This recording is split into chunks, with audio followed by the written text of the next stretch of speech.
Hello, and welcome to StarkMHAR's Onboarding Intro to Culture Humility. My name is Isaac Baez, and I am your Certified Diversity Executive Trainer. Thank you so much for being here. Let's get started.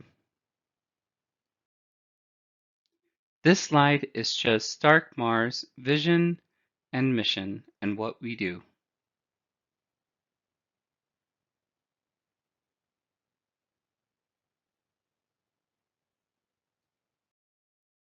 Before we begin, let's look at our workshop guidelines. Let's recognize that we are all experts in our own experience. We are all on a journey in the walk of cultural competency and cultural humility. And through those walks, we experience things differently. And so, through our own experience, we are our own experts in what we experience personally. Respect diversity. Diversity are in so many ways different than just race and gender. There are so many different varieties and various things that we should observe. And so I ask that we be open to different forms of diversity than what we may see on just the outside, but also what's in on the inside. Be vulnerable. Being vulnerable can take us a step further into learning a little bit more, not only about ourselves, but what we might need to change and what can we do better to serve the communities we want to improve. Expect unfinished business. There's always going to be something that we might not be able to get to. And so to be able to get to every little bits and pieces of cultural humility and cultural competency, there's always going to be something that we might not be able to finish. And to do so, we need a lot more time than just an hour. And enjoy it. Before we begin our journey on cultural humility, I would like to talk a little bit about cultural competency. Cultural competency has a lot of benefits that is more academia, and cultural humility has a lot more focus on very philosophical point of view. Now, there are two different schools of thought. There's a school of thought that says that cultural competency should be priority number one, and there's a school of thought that says cultural humility should actually be the priority that we should talk about. Now, I come from the school of thought that says that both cultural competency and both cultural humility have so much benefits, but due to the time, we're only going to be focusing on cultural humility. But I do want to share this piece on cultural competency. To be culturally competent doesn't mean you're an authority in the values and beliefs on every culture. What it means is that you hold a deep respect for cultural difference and are eager to learn and willing to accept that there are many ways of viewing the world. This is by Dr. Okokon Oudu from Northwestern Health Science University.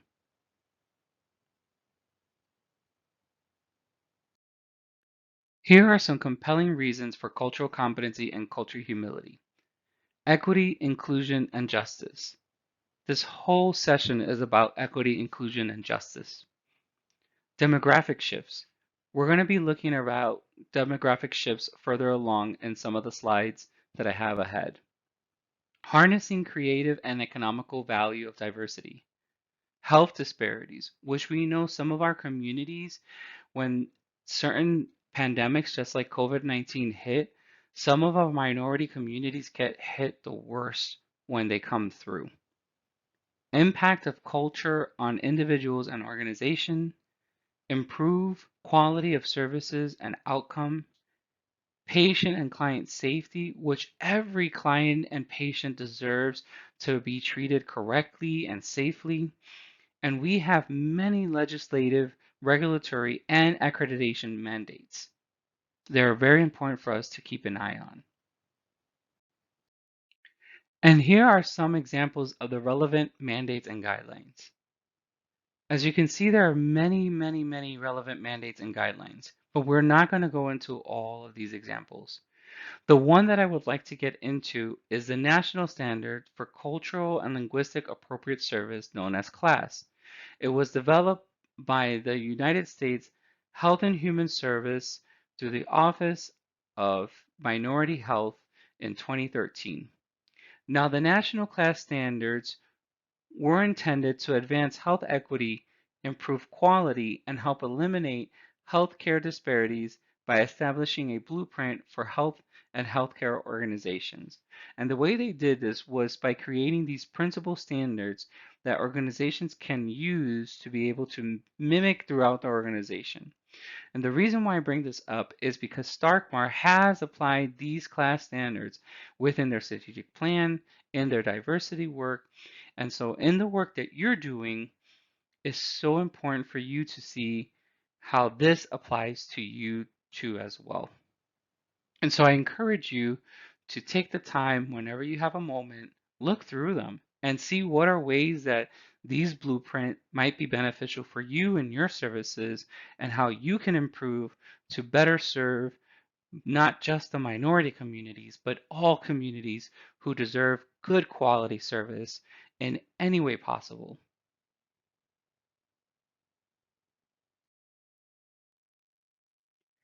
In this slide, we're going to look at equality versus equity. Now, I'm sure you've seen many slides that talk about equality versus equity. And if this is the first time that you're seeing, well, great. Let's start working on looking at what equality is versus equity.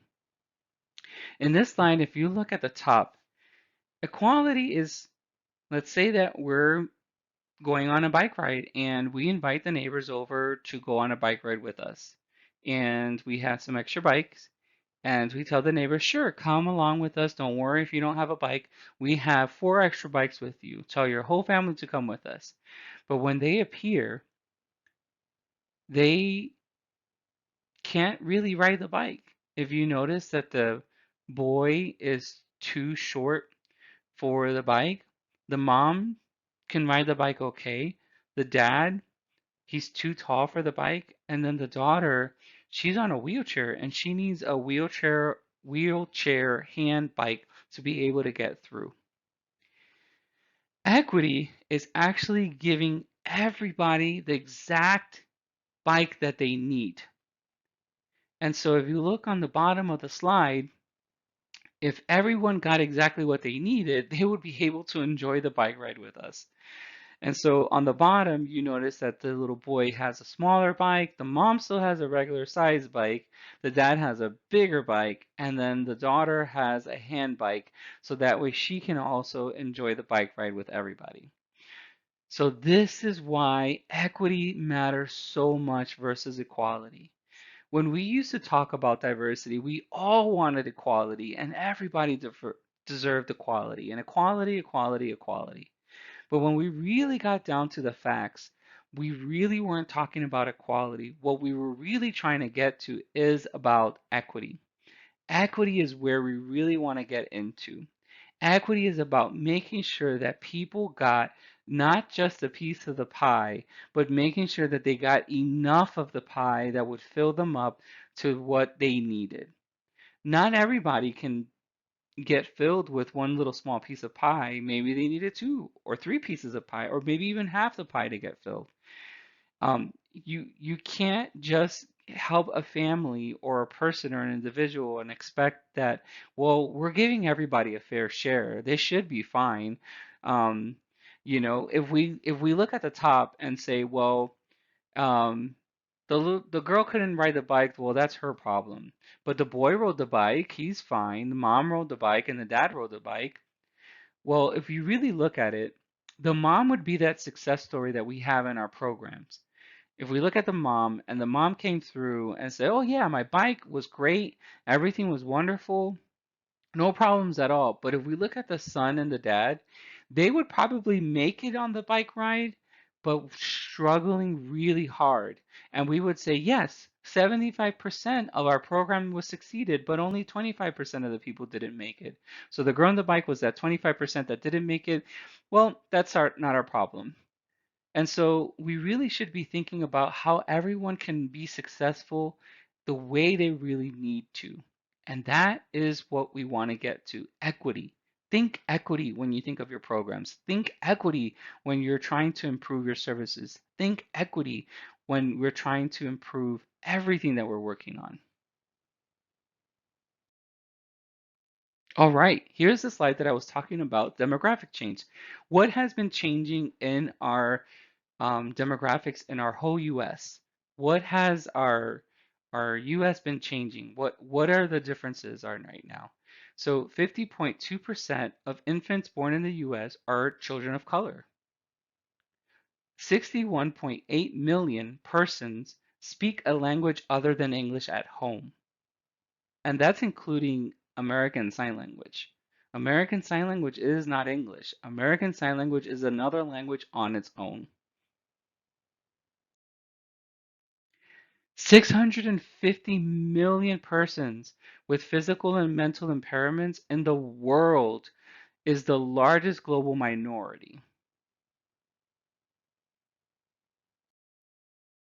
2.4 million US older adults identify as LGBT, and 70% of women with children older than 18 participate in the labor force. That last one is so important because back in the day, you would think about husband would go to work, wife would stay home with the children. All of that has changed. Our family units have changed. How many uncles and aunts are taking care of the kids, or grandparents are taking care of the kids, or people who have adopted kids? Um, our family units are not what they looked like before, back in the 50s and the 60s. All this has changed. We have a lot of LGBTQ plus members that are coming out, and so we have a lot of that generation that are getting older as well, and they're becoming part of that population. And so our demographic is changing bit by bit. And so these are things that we also have to be aware of the communities that we're serving. Are we aware of all these communities that we're trying to serve, and are we watching how these demographic change so that way we know how to serve them better and make sure that we're aware of this.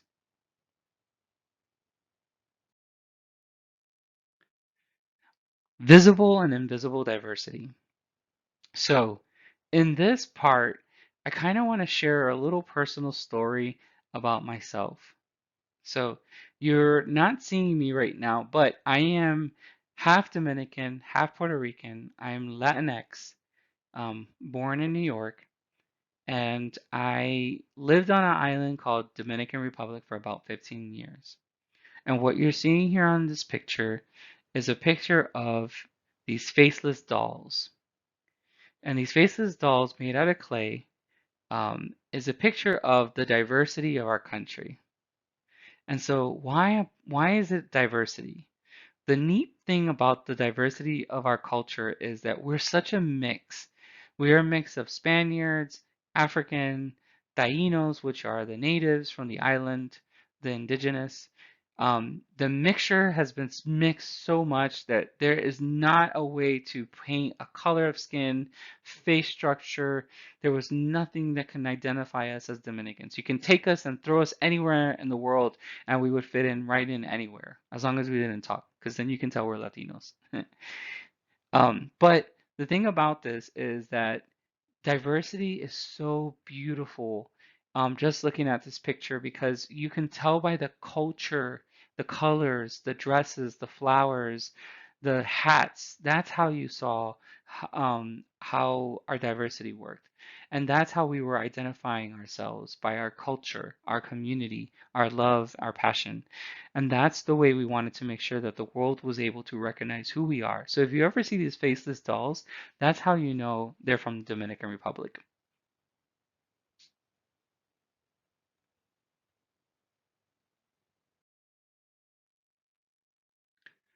Exploring the individual. This is just an exercise, and I hope that if you can take the time and pause this presentation video and take a moment to think about these questions that are being presented before you. What's the story of your name?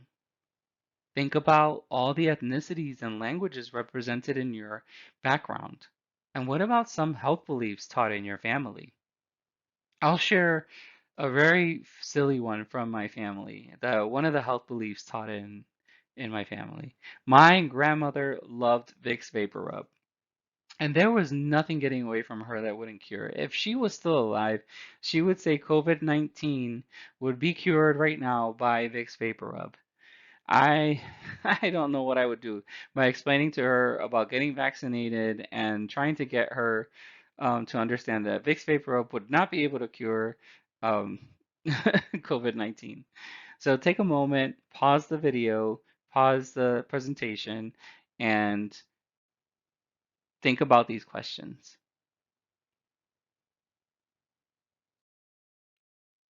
What is culture? When you look at this slide, a lot of people look at culture as like these individuals, something exotic, different, colorful, but culture is more than that. We all have culture. Culture is valued, shared traditions, beliefs, identity, understanding each other, ethnicities, heritage, language, stories, oral histories, and traditions. Culture is more.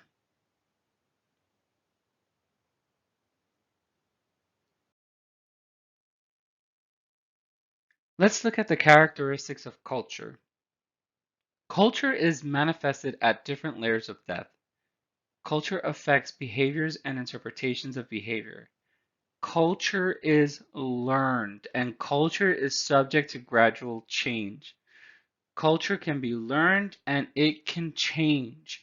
We can learn things and unlearn things. We can move it around. It just because you learn it doesn't mean you have to keep it.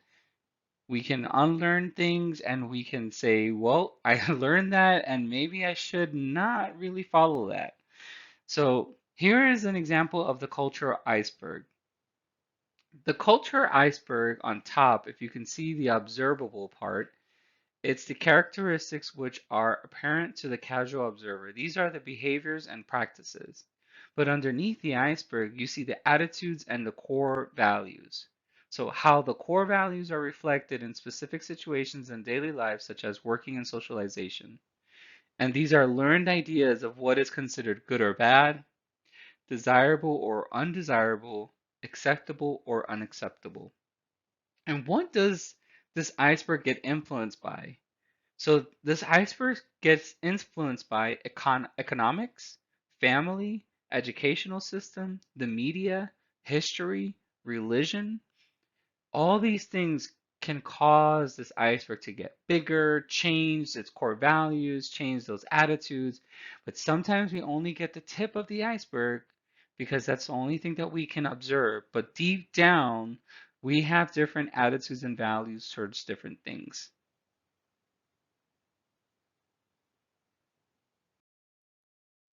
So, what is ethnicity? Give you a chance to think about it. Ethnicity is a social group that shares a common and a distinctive culture, religion, language, or the like. So, I have a question for you. Do all Latinos speak Spanish? And I hope you're guessing no. Not all Latinos speak Spanish. There are Latinos that speak Brazilian or similar to what is known as Portuguese. And so those who are from Brazil speak a very different language. And then even the Latinos that are mixed or also known as Hispanic too, have different groups that are mixed in between. And so we all have different mixtures and religions and distinctive cultures. Not every Latino is alike. So I'm Dominican, Puerto Rican, and if I talk to a fellow Mexican, we might have things that are common and we might have things that are not.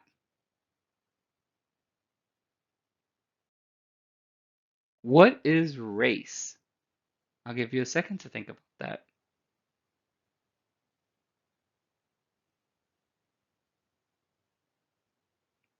Race is a social construct. Yes, race is not biological. It is actually a social construct. There is no gene or cluster of genes common to all blacks or to all whites. If any of you love science, if you've ever heard of the Human Genome Project, it was a project to figure out the human DNA and trying to dig in deep and figure out what is the common denominator for all humans. So if you think about what is the common denominator between you and your neighbor, it is literally the difference between you and your neighbor is it's literally less than 1% difference in the DNA. That less than 1% is what causes the change of the phenotype of your characteristics on the outside. Your skin color, your nose, your hair, all those differences that causes issues and problems, all of that has been caused by that 1%. Everything else the same. There's nothing different. And so, why is it considered a social construct? Because it was an idea brought up and said, this person is better than the other, this race is better than the other. That is why it's a social construct. It really is something that at the moment we can't get away from. We have already used these categories in so many different ways. We still can't get rid of it, and so we still move on with it.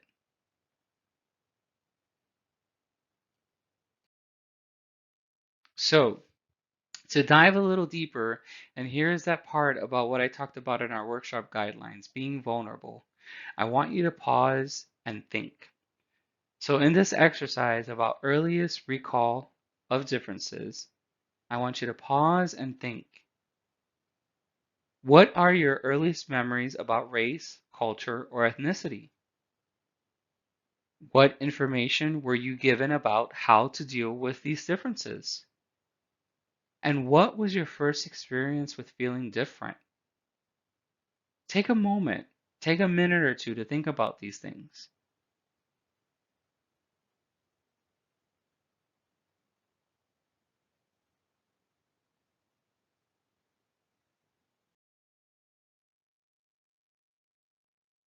Let's continue. Defining the range of dynamics. Let's look at these words. There are many words here. Stereotypes, prejudice, bigotry, racism, institutional racism, discrimination, ethnocentrism, and genocide. I think you probably get to see where these words are going. And so if we look at the way that the left side is going, stereotypes, prejudice, it really gets deeper. Stereotype all the way down to genocide, and we know that genocide is literally eliminating everyone because you believe that your race is better than someone else or your group of people is better than someone else. That's genocide. But I really want to get into the word of ethnocentrism. Ethnocentrism, and the definition of ethnocentrism is evaluation of other cultures according to perception originating in the standards and customs of one's own culture, which means that you believe that your culture, even your language, is better than someone else's. And so we really should be moving away from the left side into the right side, accepting differences, valuing diversity, and ethno-relativism. Ethno-relativism is this. It's an acquired ability to see many values and behaviors as culture rather than universal. It's thinking that there are many ways of viewing the world, and it is okay to see the world different. And it's beautiful to see the world as such, and that we don't need one way or one universal way to see things. We can see things differently, and that is okay. That is ethno-relativism. We want to move away from ethnocentrism and get to ethno-relativism. That is defining the range of dynamics.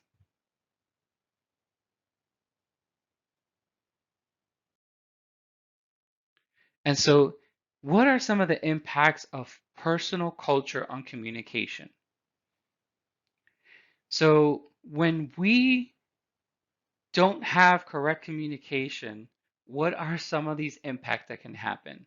There's incorrect assumptions about the others, there's these language and communication style issues. We have biases against the unfamiliar, which I'm sure some of you have already heard about unconscious bias or even conscious bias. There's personal values and conflicts, and even exceptions that others will conform to the established norms. And so exceptions that others will conform to the established norms is meaning that people that come here or people from other places will just follow along to the way we do things here. And so this will have a huge impact the way we communicate to other cultures.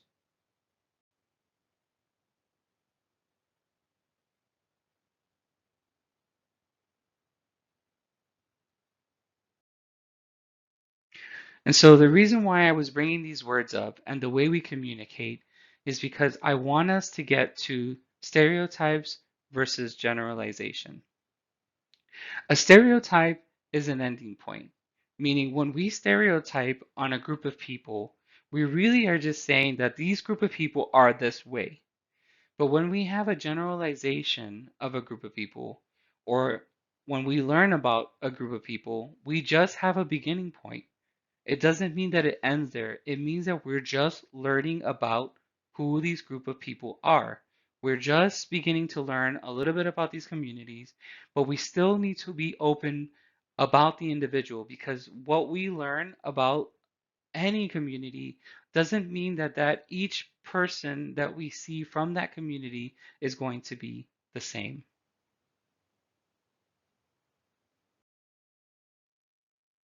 And so this leads us into unconscious bias.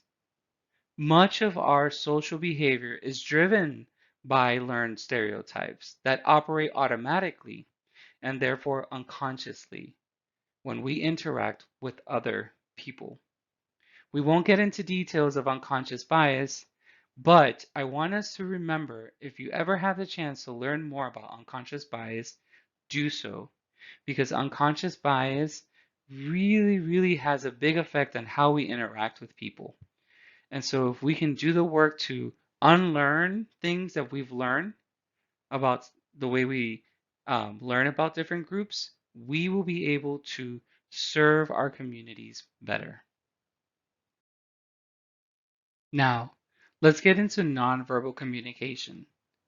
This happens in about 3 seconds of just meeting a person, and it continues through the entire interaction.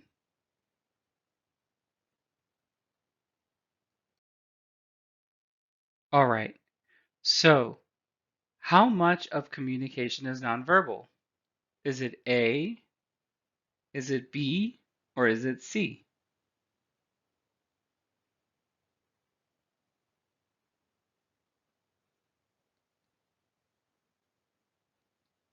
It's C, 80 to 90%.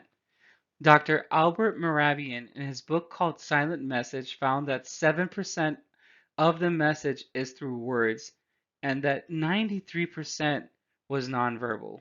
38 was vocal, 55% was facial expression, gestures and postures, etc. So, significant communication cues are received from voice, so your tone, pitch, use of sarcasm, which you have to be very careful because not everyone can understand sarcasm. Gestures and postures, eye contact, which not every culture can understand the eye contact. Your space, proximity to others, sometimes even the way of how close you are to someone can really have a huge effect on the way you approach someone. I know in my community in Dominican Republic, if you weren't close to someone when you were giving services, that meant that you didn't know how to serve them properly. Touch, frequency, nature of contact, time, importance of punctuality, acceptable excuses of lateness.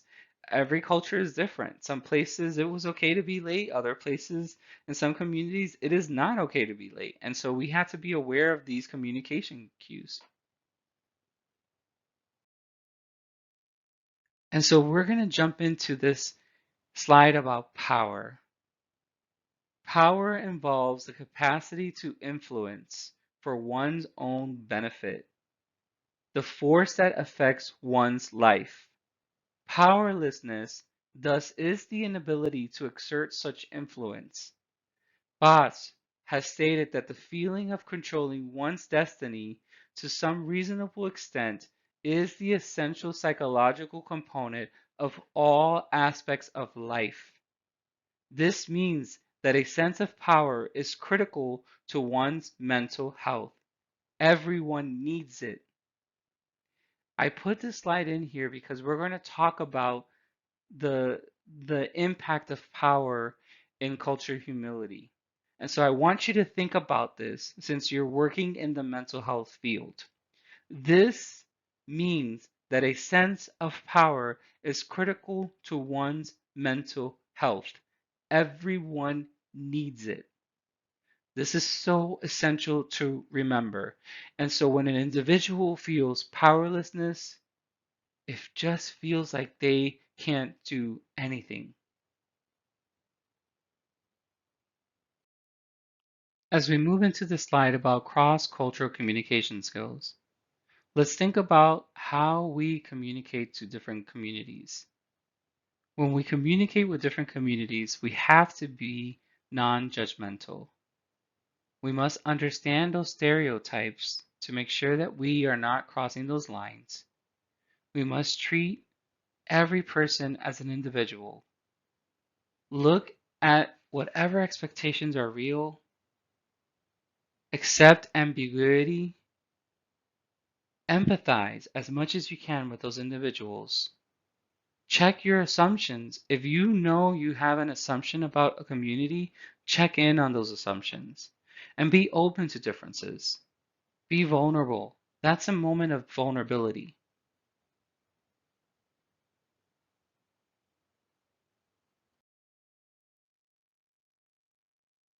Now, let's begin culture humility.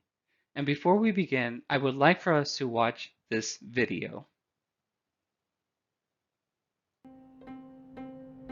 One word to describe cultural humility for me is love, actually. If I had to encapsulate cultural humility, or the whole concepts of cultural humility, it doesn't do it justice, but the word that I think of it is essence.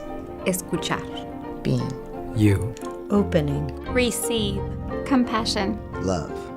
The principles of cultural humility offer one more framework to contribute to what has got to be our ultimate goal, yes? Our ultimate goal is that there will be a sense of equity, a sense of equality, and a kind of respect that we are driving forward.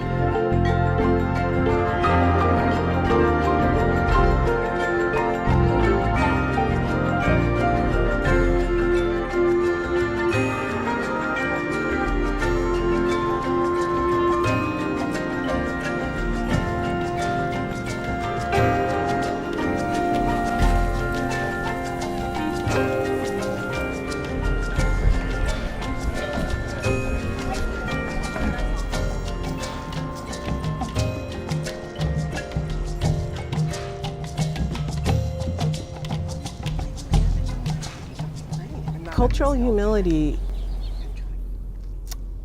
is a multi-dimensional concept, and certainly Melanie Tervalon and I conceptualized 3 dimensions. The first is lifelong learning and critical self-reflection. And in that critical self-reflection, it is the understanding of how each of us, every single one of us, is a complicated, multidimensional human being. Each of us comes with our own histories and stories, our heritage, our point of view. You're looking at me now. I am very fair-skinned. When I was a little girl, my hair was blonde. My eyes are blue. People often tried to call me anything but African American. I have a history. My identity is rooted in that history. My parents gave me the knowledge of my own social identity, and my own experience in life has created that. I get to say who I am. The second tenet, after self-reflection and ongoing lifelong learning and development, is is this notion that we must mitigate the power imbalances, to recognize and mitigate the power imbalances that are inherent often in our clinician patient or clinician client or service provider community dynamics. And then finally, the piece that I would offer that Jan and I feel people often either don't read or don't like, which is, and the institution has to model these principles as well.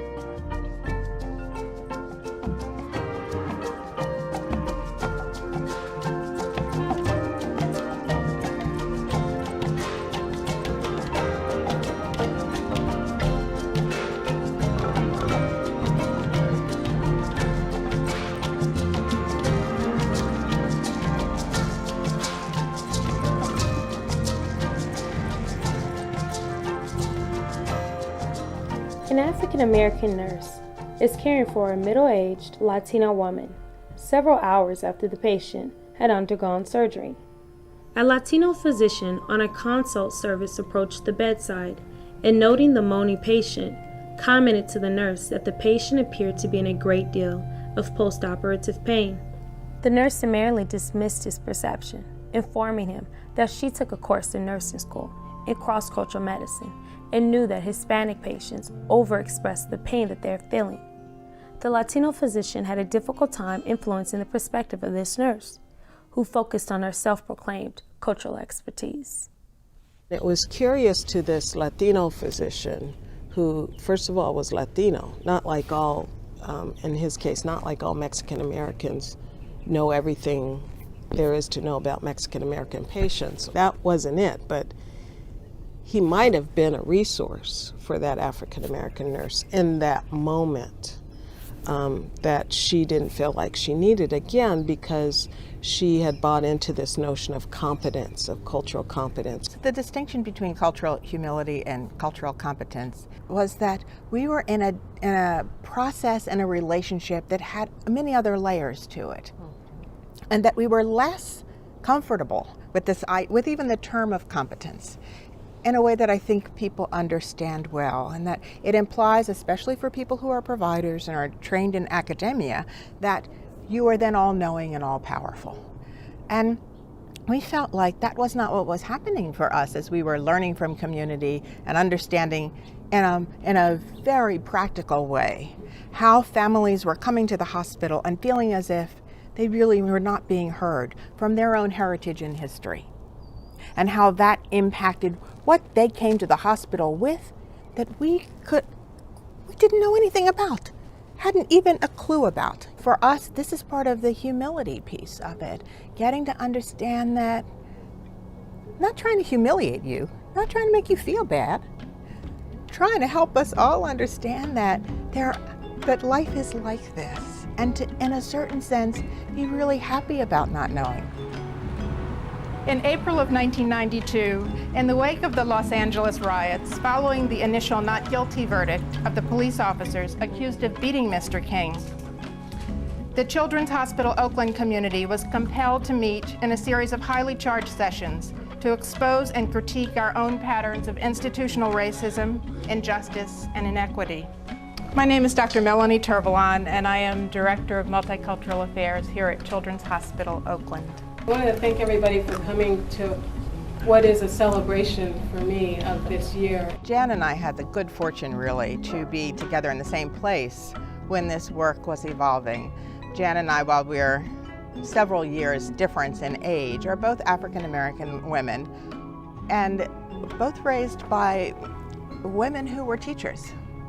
And we come out of that, and fathers who were working men, who come out of that Southern tradition and who participated fully in the civil rights movement in the way that meant that they made sacrifices and their children made sacrifices, and they taught us about those sacrifices and raised us each in ways to understand that we were here to serve.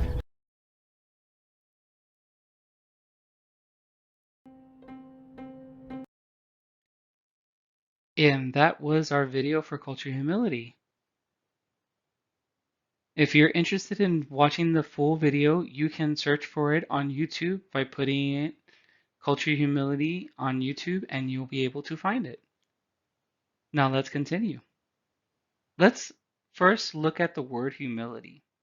Humility is a modest or low view of one's own importance. It's a humbleness. Culture humility is a process rather than an ultimate goal. It is a philosophy that incorporates a commitment, lifelong learning. And so we use the term to remind us not to be so arrogant or prideful, or really think that we have to be all knowing and all knowledgeable, which of course we can't be. We can't learn everything about every community. It is impossible for any of us to be able to be all knowledgeable. I, for one, have done multiple trainings. I have done trainings for cultural diversity for many people. And I will be the first one to come to you and tell you I don't know it all. It is impossible for me to know it all. If any person comes up to you and says, I am the #1 professional trainer in this topic and I know everything that has to do with this group of people, that is not true.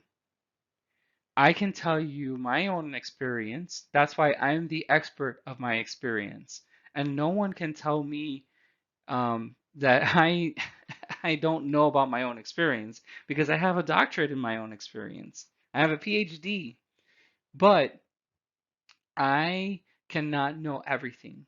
And so what we need to do is understand that we're not here to learn everything that there is need learn everything that we need to know. What we're here is to learn how to better understand the communities that we're serving.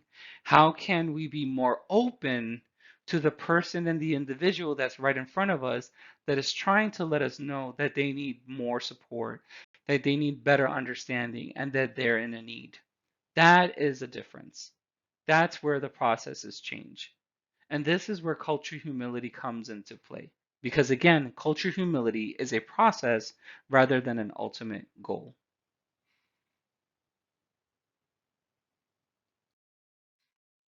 So here is the definition for culture humility. Culture humility is the ability to maintain an interpersonal stance that is other-oriented or open to the other in relation to the aspect of cultural identity that are most important to the person. I'm going to repeat this again. Culture humility is the ability to maintain an interpersonal stance that is other-oriented, so you are open to the other in relation to aspects of cultural identity that are most important to the person.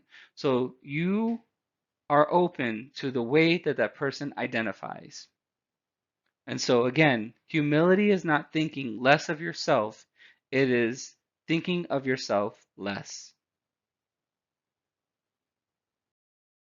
So as you saw in the video, culture humility was coined by Dr. Melanie Tervalon and Dr. Jane Murray Garcia. They both coined this um, key term of culture humility in 1998 of trying to help medical professionals or healthcare professionals to better understand different communities because they were taking cultural competency and feeling like they were culturally competent. And this is where the schools of thought crashes. So again, as you remember in the beginning of the training, there was one school of thought that said cultural competency is #1. And there's another school of thought that says cultural humility should replace cultural competency because of this reason. Because there were a lot of people who were taking cultural competency and feeling culturally competent. And this is where that issue began. Now, as I was mentioning, culturally competency or cultural competency is very academia. Cultural humility is very self-reflection, lifelong learning is more philosophical, and they both complement each other. So it's great to learn all about them. And as you can see, we're going to get into more of the details about what cultural humility is.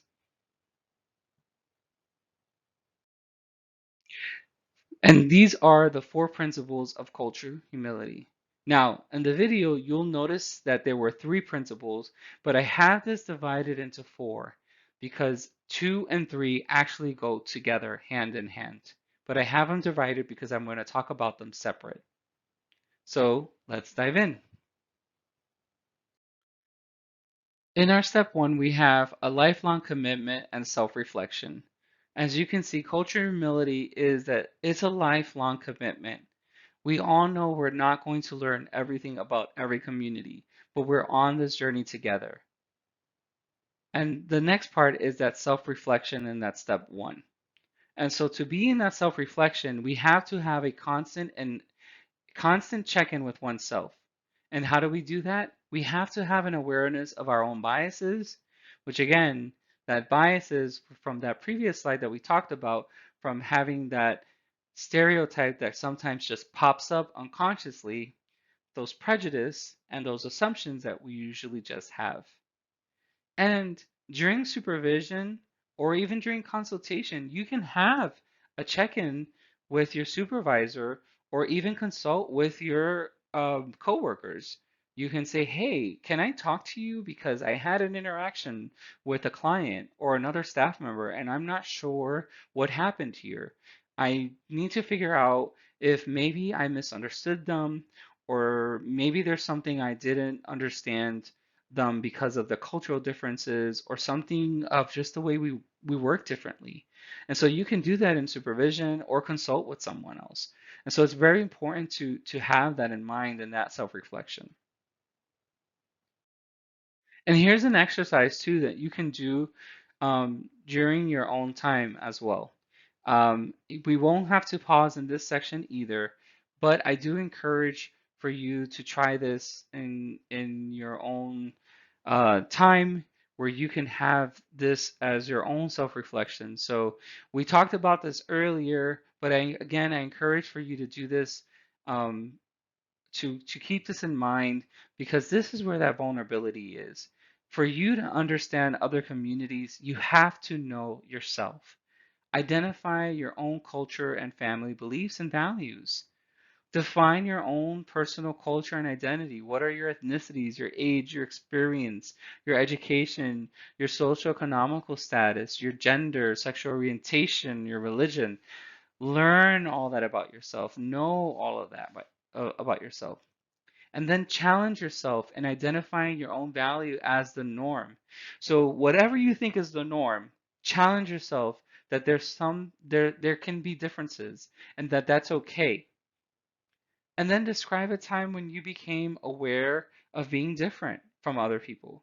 And so part of that cultural humility from that self-reflection is going through these processes. That's why we brought that up in the beginning, because it is so important that we also try to keep this practice on our self-reflection, throughout our days, through the weeks, and we think about these things. Talk to our coworkers, talk to your supervisor, consult with other people, and save these questions if you want, and ask about that. Have these conversations. Hey, if you took this onboarding training, ask other coworkers who have taken the culture humility training. I'm sure they would love to talk to you about their own experience too, as well, about their journey and what they've learned.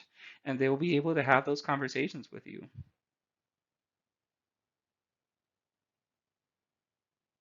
Even your onboarding partner would be a great person to talk to.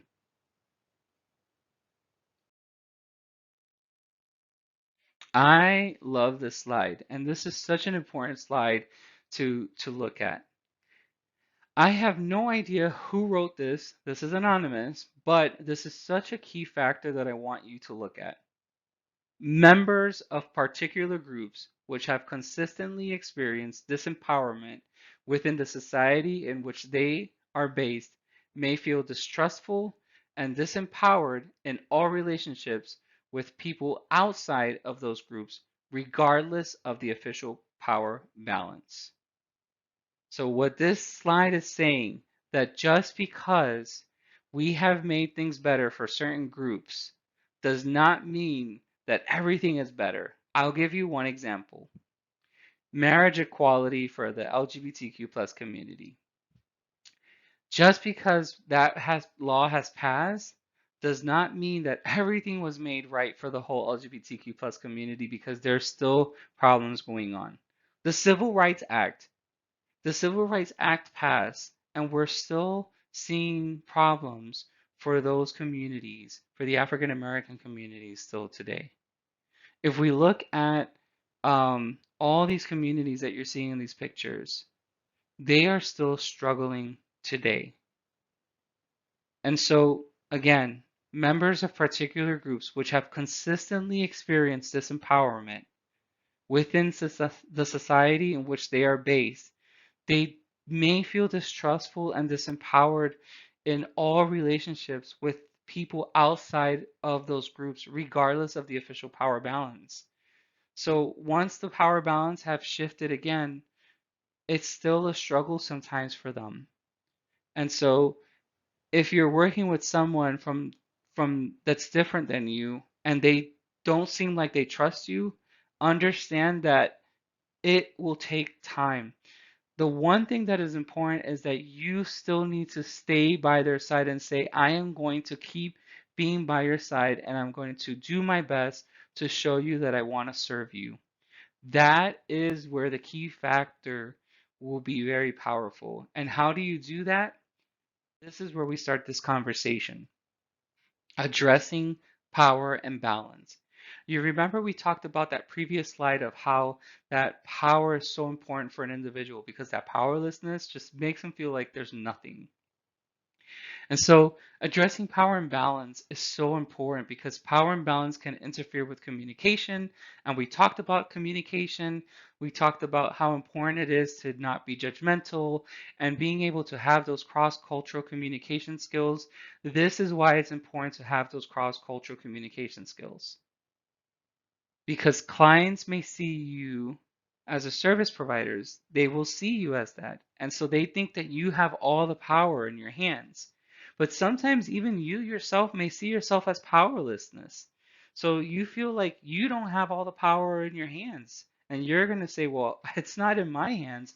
I'm not the one in charge of the system.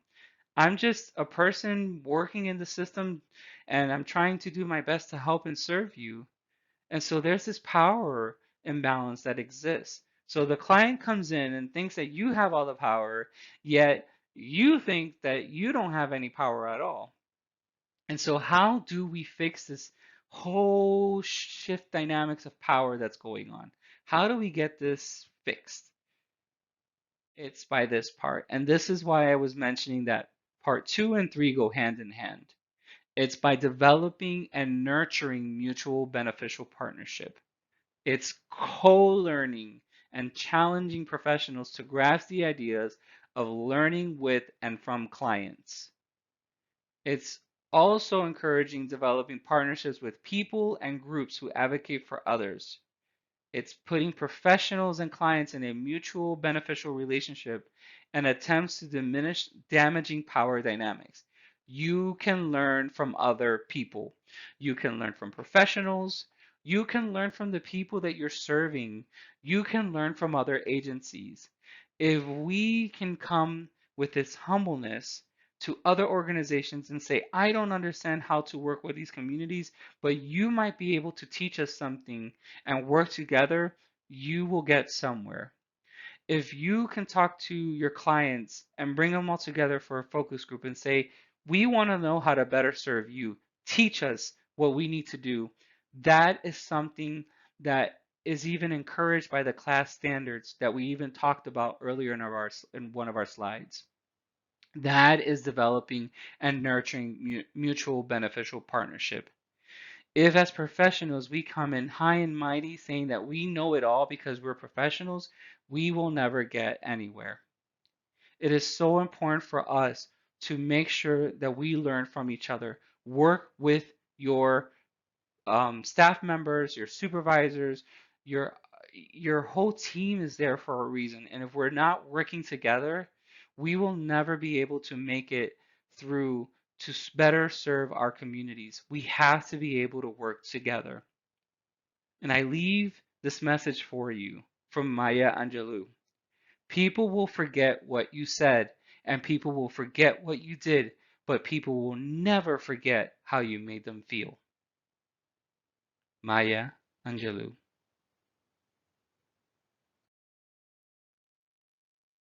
And our last part from our culture humility is institutional accountability. Culture humility can be practiced on the whole organization. Staff can listen to clients express their experience with the agency. So the whole organization can practice this. This is why this is part of your onboarding, because you also should practice culture humility throughout your work days.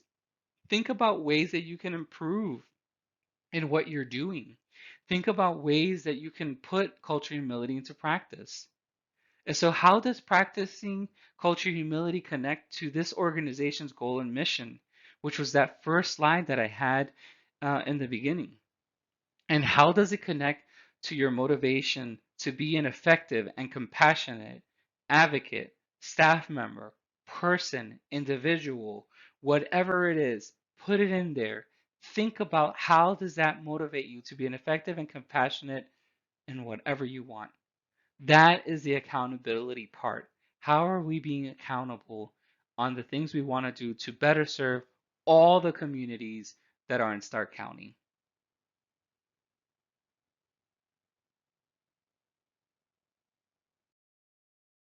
And so, before we end this onboarding culture humility, I leave the slide for you as well. Get involved to apply this culture humility. So form personal relationships with people who are culturally diverse than you, and not just in race or in gender. I'm talking about in every dynamic. I'm talking about from sexual orientation to different walks of life, from disability to age, from all different aspects. I want you to find people who are just different than you. If you're a sports person and you're talking to a person who does not like sports and maybe they're just interested in chess, talk to someone that's different than you. Learn something different from that person. Or a person who maybe likes Taekwondo and you like basketball, whatever it is, but talk, get to mingle with someone, get to figure out someone who's different than you, from different race as well and gender, of course, but think a little bit more outside the box. Cultural diversity is just more than what you see that's from the outside, but it's also within. Attend multicultural community events. I know COVID is out there and there's a lot of stuff going on, but when you can, and being safe, of course, go outside, adventure out. There's even been virtual events going on. I know that the Asian Festival was a virtual event and they did a fantastic job. I love the Asian Festival. I was so happy that they did something, even if it was virtual. They had some people walking in their own communities up in Cleveland. There's so many ways to be aware of what's going on in our communities, locally in your backyard. So be aware of those community events. Become an advocate for special populations. Um, Teach English as a second language. If you ever have the opportunity to teach English as a second language for those who need it and they look for volunteers, or even in schools that they need extra support for students who need that extra support who are or English language learners and they need volunteers, give that opportunity, take that opportunity and show up and be present and get to meet someone from a different culture who might need that extra support. And so ask questions, get involved, and take every opportunity to learn as much as you can. Most people are more than happy to tell you about their culture if you are only willing to listen. Thank you so much for listening to the Culture Humility Training. My name is Isaac Baez, and I am your Certified Diversity Executive Trainer. If you have any follow-up questions, please feel free to reach out by email or contact the Diversity and Equity Coordinator. Thank you again, and I hope you enjoyed this training.